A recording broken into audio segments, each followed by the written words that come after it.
ఎన్టీఆర్ జిల్లా సెక్రటరీ అండి. ముందు గవర్నమెంట్ వచ్చే ముందు 0117ని రద్దు చేస్తానని చెప్పి రద్దు చేయకుండా దాన్ని మోడిఫికేషన్స్ అని చెప్పి యాజ్ టీజ్గా అలాగే జరిపిస్తూ ఉంది. ఇప్పుడు ఇచ్చినటువంటి బదిలీ షెడ్యూల్ ఎమ్మటే రిలీజ్ చేయాలి. ఈ బదిలీ షెడ్యూల్లో కూడా యూపీ స్కూల్ వ్యవస్థను అనేది రద్దు చేస్తూ ఉన్నారు. దాదాపుగా మన జిల్లాలోనైతే ఒక్కటి కూడా యూపీ స్కూల్ ఉండే విధంగా లేకుండా ఉంది. యూపీ స్కూల్ని యాజ్ టీజ్గా కంటిన్యూ చేయాలి.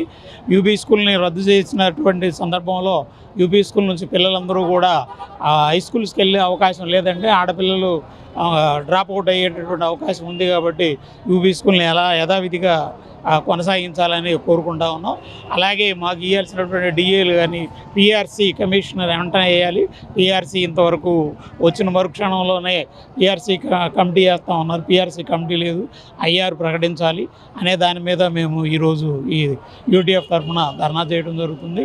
అలాగే మోడల్ ప్రైమరీ స్కూల్కి 5 పోస్టులు ఇస్తా అన్నారు. కాదు, దాన్ని రోలు చూడకుండా 5 పోస్టులు ఇవ్వాలి, ఊరికి ఒక స్కూల్ ఉంటాం.